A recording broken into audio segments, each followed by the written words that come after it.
as coisas deste mundo.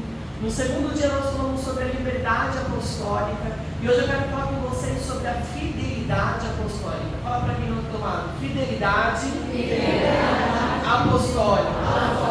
Você é fiel? Amém. Amém? Amém. Glória a Deus.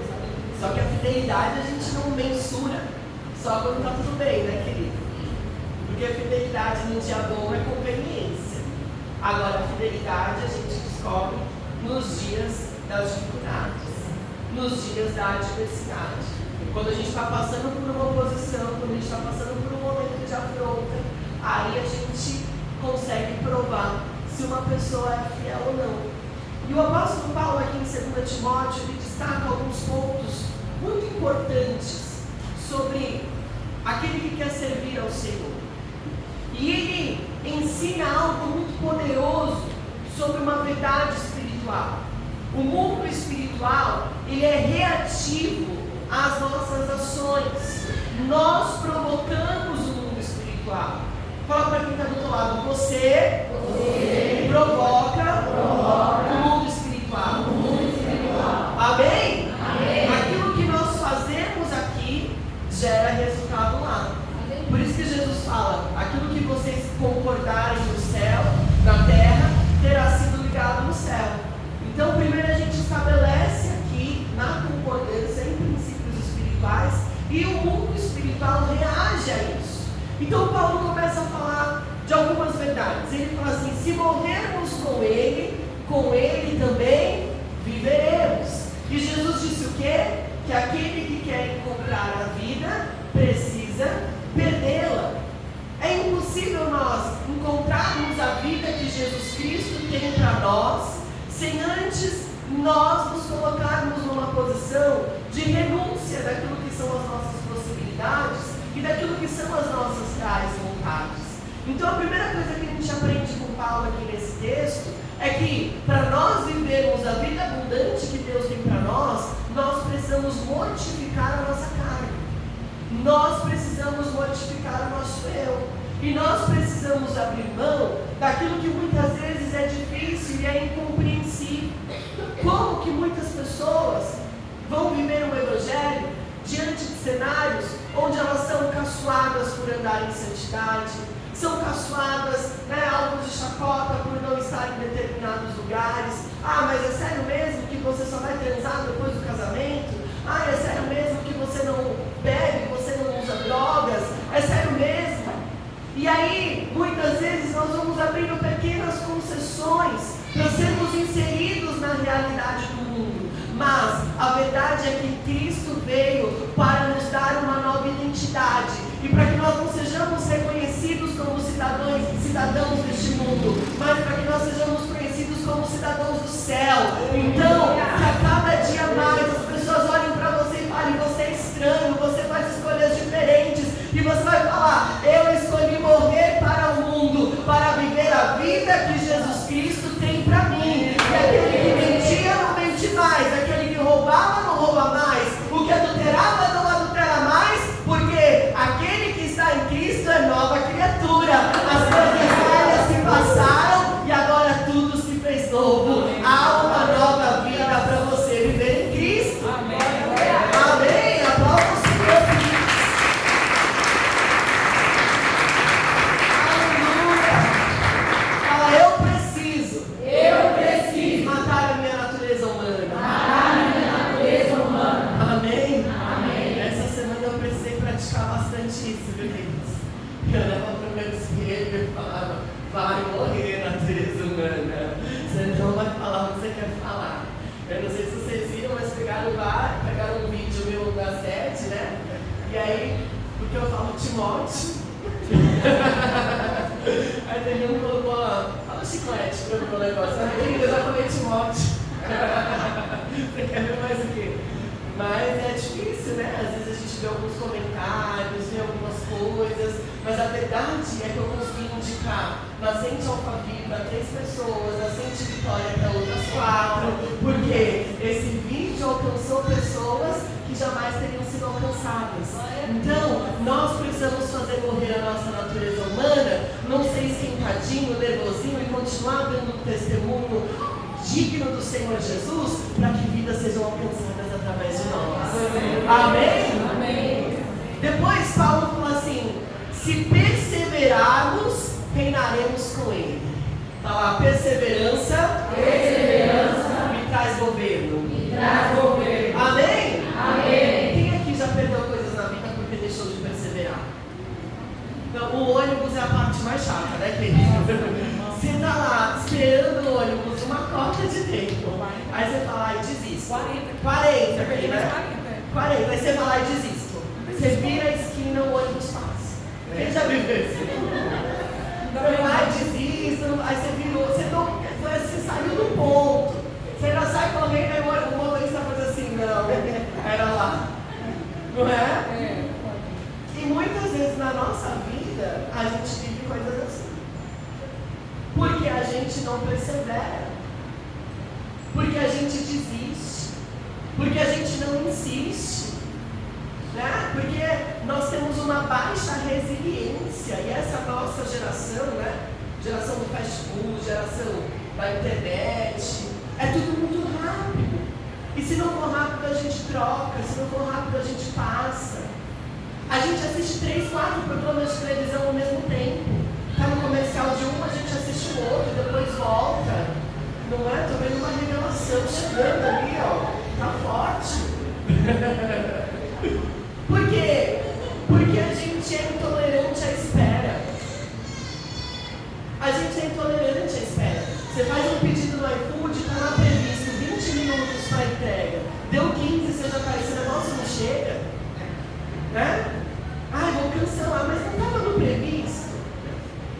E o apóstolo Paulo fala o quê? Que aqueles que perseveram alcançam a promessa. Amém. E que nós não podemos desfalecer. Mas aquele que não desfalece na fé, recebe por aquilo que crê. E eu quero declarar sobre a tua vida nessa noite. Esse é o ano que você vai perseverar. Esse é o ano que você vai insistir. Esse é o ano que você vai permanecer nos lugares que Deus colocou você para estar. A nossa apóstola Rosânia tem ministrado isso sobre nós nas orações, né, intercessores da noitinha, e também agora no janeiro sabático, em cima daquilo que Jesus falou: batei, batei e abrir-se-vos-á, pedi, pedi e dar-se-vos-á. Então, se Jesus falou batei, batei, pode ser que na primeira você vai bater e a porta não vai abrir, mas na segunda vai. Aleluia. Agora, se você desistir na primeira, você vai ficar com o resultado falido. E às vezes a gente está assim, a gente faz um jejum e a gente abre mão. A gente vem para um culto e a gente abre mão.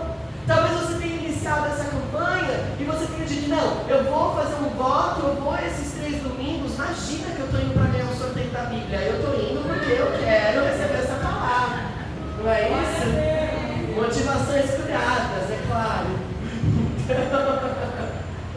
Então, aí você fala assim: eu vou fazer a campanha 3 domingos. Mas se passar esses 3 domingos e a minha vida não mudar, então eu abro mão da igreja. É, querido, você descambelhou a tua vida a vida inteira. E você quer em 3 domingos que Jesus, né, mude tudo. Ah, comeu padacitos, né? Aqui não é miojo.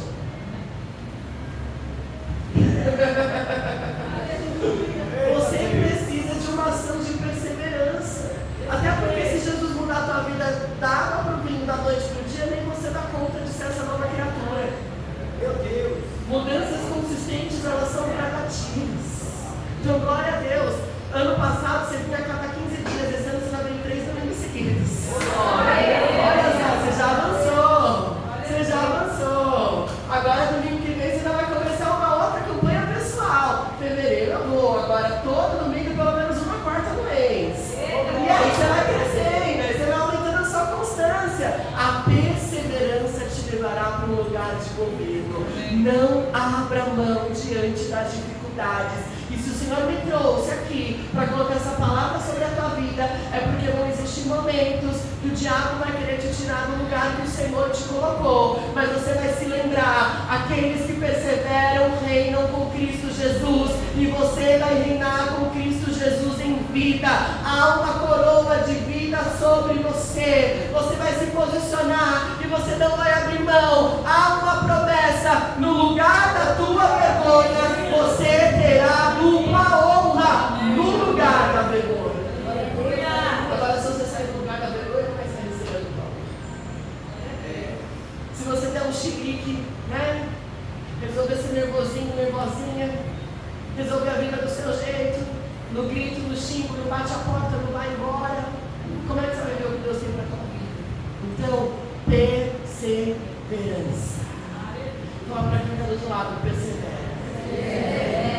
Amém? Amém.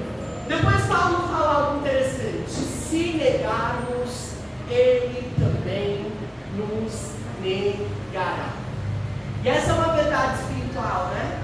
Jesus falou: aqueles que me confessam diante dos homens, eu o confessarei diante do meu Pai. Mas aqueles que me negam, eu não o reconhecerei.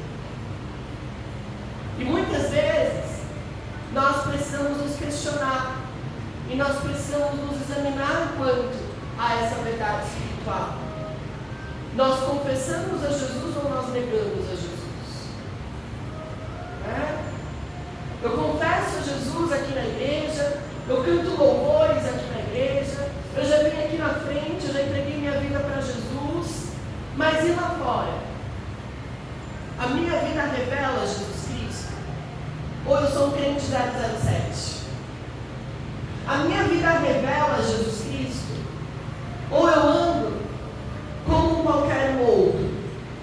E quando eu tenho oportunidades de falar de Jesus, eu me esquivo. Vamos ser sinceros aqui? Vamos brincar de falar a verdade? Quem aqui já teve um momento certo para oferecer uma oração para alguém, mas ficou com vergonha e não ofereceu? Alto. Tá vendo? Tem umas tímidas ali atrás que eu tenho, só né? Porque a gente às vezes perde oportunidades de confessar Jesus diante das pessoas. Porque às vezes Jesus virou um approach emocional para a gente. A gente vem, a gente recebe, a gente é cheio, a gente é renovado nas nossas forças. Né? Eu estou a semana inteira com aquela canção. E é por isso que eu ainda estou de pé. Agora o meu estéril esteja a se desgastar. O meu interior está sendo renovado dia após dia, dia após dia. E a gente vai sendo renovado, porque a gente conhece essa verdade. Mas existem muitas pessoas lá fora que não conhecem essa verdade. Existem muitas pessoas lá fora que não conseguem receber, que não têm esse renovo, porque não beberam dessas águas que é Jesus Cristo, que você já bebeu. E Jesus fala que aquele que bebe dele se torna também uma fonte a jorrar. Então, quando você não jorra dessas águas, você está negando Jesus. Quando você não derrama dessa cura, quando você não derrama desse renovo, quando você não leva para outras pessoas, você está negando aquilo que Jesus já fez na sua vida. Eita Deus, fala Jesus. Negar a Jesus não é igual Pedro, né? Você andava com Jesus? Não, eu nem sei quem é, não conheço. Às vezes a gente julga Pedro, né? Pedro negou Jesus 3 vezes, cara, como assim? Mas quando a gente não multiplica aquilo que Jesus fez em nós, a gente está de igual modo negando Jesus. A gente está de igual modo invalidando para o mundo um testemunho de transformação, de cura, de libertação. Quem que viveu uma vida transformada por Jesus Cristo? Ele tem nos transformado. Nós já não somos mais os mesmos. Nós já não somos mais as mesmas pessoas. Eu não sou a mesma pessoa que começou a campanha aqui. O Senhor está me transformando, me confrontando, me ensinando. Porque todo dia a gente vai sendo mais curado, mais liberto. A luz do justo vai brilhando dia após dia, até que seja dia perfeito. É isso que o profeta fala. Só que essa transformação que acontece na tua vida, ela precisa ser um manancial de vida jorrar na vida dos outros. Então Paulo fala, se nós o negarmos, ele nos negará. Mas aí vem um outro ponto, uma outra característica, que é o cerne da mensagem de hoje, que é um diferencial. Nós temos visto aqui ação, reação. A gente faz, a gente recebe. A gente faz, Jesus faz. Não é isso que a gente está vendo? Só que, versículo 13 fala assim: se somos infiéis, Ele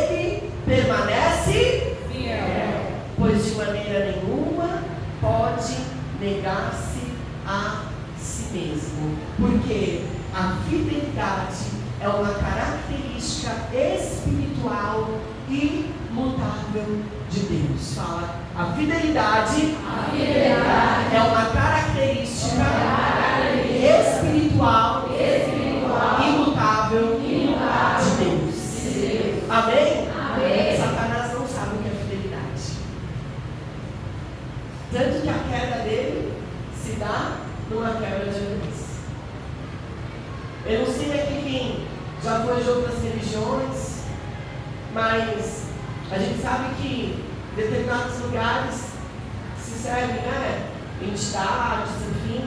Você pensa que a entidade vai te proteger, mas aí se vem outro que faz uma oferenda melhor para a mesma entidade que te protege, ela te derruba. É meio assim, quem dá mais? Isso não é fidelidade. Isso não é fidelidade. Agora, o nosso Deus, ainda que nós sejamos infiéis, Ele permanece fiel, porque Ele não pode negar quem Ele é. Deus não muda. E há 3 semanas eu estou aqui dizendo para vocês: Deus não muda. Deus não muda. E você precisa ter essa certeza no teu espírito. Deus não muda. Assim como a fidelidade é uma característica imutável de Deus, a infidelidade é uma característica do reino das trevas. O fiel se parece com Deus, o infiel se parece com Satanás. E isso é muito sério, porque a igreja de Jesus Cristo tem sido destruída nos dias de hoje, ferida por conta da infidelidade das pessoas. Muitas vezes, quando nós falamos de fidelidade, a gente pensa só em fidelidade nos dízimos, a gente pensa só em fidelidade nas ofertas, mas isso é muito pouco. Quando você tem uma vida de fidelidade, o teu dízimo, a tua oferta, só reflete quem você é em Deus. Agora, quando nós entendemos o que a fidelidade e a infidelidade representa no mundo espiritual, eu vou esperar vocês conseguirem só ficar no culto. Amém? Amém. Estamos todos aqui? Amém. Glória a Deus. Então, quando nós entendemos que essa é uma característica espiritual, ser fiel ou ser infiel, o nosso posicionamento muda. Porque nós deixamos de nos permitir ser usados pelo diabo, de nos permitir que o reino de Deus seja ferido pela nossa inconstância, seja ferido pela nossa falta de palavra, seja ferido pelo nosso descomprometimento, seja ferido pelo nosso quero hoje, amanhã não quero mais. Porque quantas vezes a obra de Deus padeceu por pessoas que disseram: vão estar, vão fazer, e não estiveram, e não fizeram. Quantas vezes nós nos comprometemos com algo e na hora um cansaço veio e nos levou, um Netflix veio e nos levou, uma conversa veio e nos levou, porque alguém veio e falou algo estranho para a gente se deixou ser levado, e a gente se deixou ser influenciado, e a infidelidade foi entrando no nosso meio e corrompendo o corpo. Agora, se Deus permanece fiel, ainda que eu seja infiel, não vai ser o posicionamento de A, não vai ser a história do B, não vai ser o meu problema que vai me deixar ser infiel com Deus, porque se Ele é fiel comigo, em todo tempo eu serei fiel com Ele.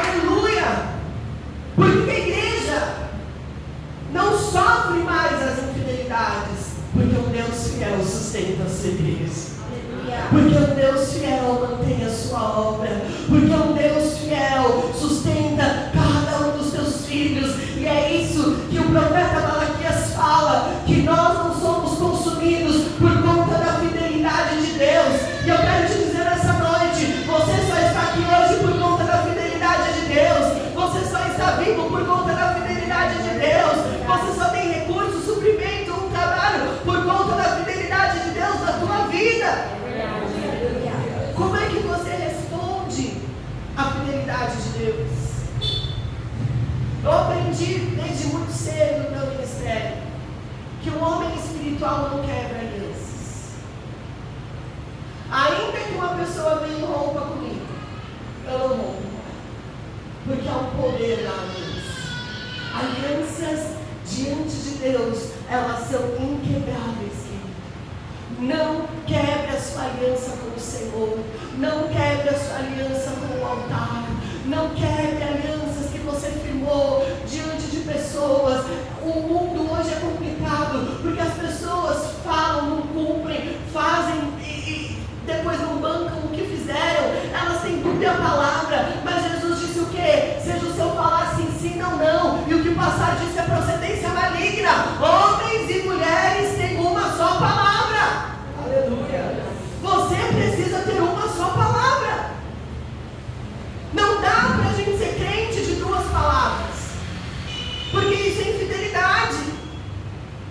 Pastor, mas se um cenário mudar, e se uma situação mudar, e se quando eu coloquei empenho minha palavra era de um jeito e agora as coisas mudaram? Querido, existe uma coisa chamada caráter, idoneidade. Empenhei minha palavra com você, tudo mudou. Fulano, vem cá, vamos conversar. Eu falei que ia fazer tal coisa, mas olha, aconteceu isso, isso e aquilo outro. Vamos rever como a gente pode fazer isso?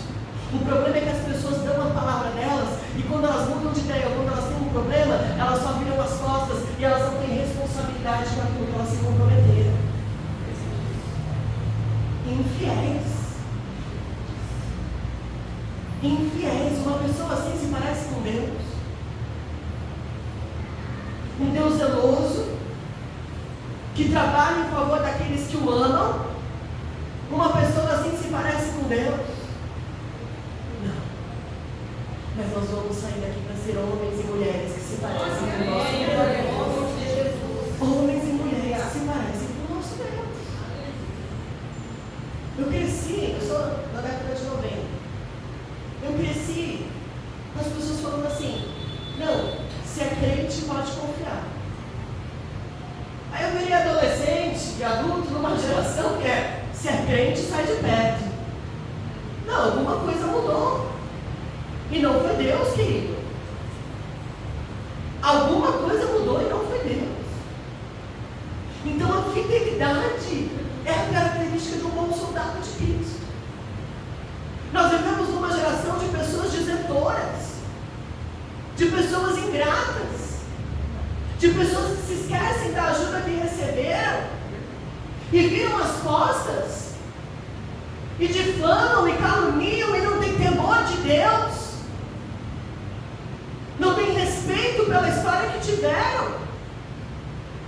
Todos nós somos livres para seguir o caminho que está disposto no nosso coração, mas nós não estamos desobrigados a ser gratos por aquilo que recebemos um dia. Você não pode se esquecer de onde você veio, querido. Você não pode se esquecer da mão que te levantou. Você não pode. Infidelidade é característica de Satanás. Mas nós vamos hoje assumir uma posição de fidelidade. E essa fidelidade nos levará a viver os planos e os propósitos de Deus. Porque nós cantamos que temos um Deus fiel. E esse Deus fiel se relaciona com filhos fiéis. E nós andaremos em fidelidade, alegraremos o coração do nosso Deus e viveremos todo o plano e o sonho do Senhor para nós. Amém. A fidelidade sustentou Paulo. Eu não vejo Paulo reclamando contra Deus. Eu não vejo Paulo murmurando. Eu não vejo Paulo querendo desistir. Eu não vejo Paulo querendo ir embora do chamado. Eu não vejo Paulo: ai não, antes eu não sofria tanto. Ai não, antes era diferente. Antes eu era respeitado. Eu não sei se você conhece bem a história de Paulo, mas Paulo era o top da galáxia da época. E quando ele resolve andar com Jesus, meu Deus, Paulo vira a história da sociedade. Preso, tido como malfeitor, abandonado, achicalhado, passou fome, nudez, vários perigos. Mas a fidelidade fez com que Paulo permanecesse no lugar do chamado. E ele pôde terminar a carreira da vida dele declarando: combati o bom combate, guardei a fé. E eu quero declarar isso sobre a nossa vida. Nós vamos combater combater o bom combate e nós vamos guardar a fé em nome de Jesus. Amém. Paulo instrui Timóteo a essa fidelidade, porque Paulo sabia que se Timóteo fosse diferente, se Timóteo se corrompesse e se deixasse levar pelas circunstâncias do mundo, pelas dificuldades da vida, ele perderia o que estava proposto a ele. Mas eu quero declarar sobre você em nome de Jesus: você não vai se corromper, você não vai se vender, você não vai se perder, mas você vai ser firmado nas suas convicções, e a tua fidelidade te levará aos lugares altos de Deus. Amém?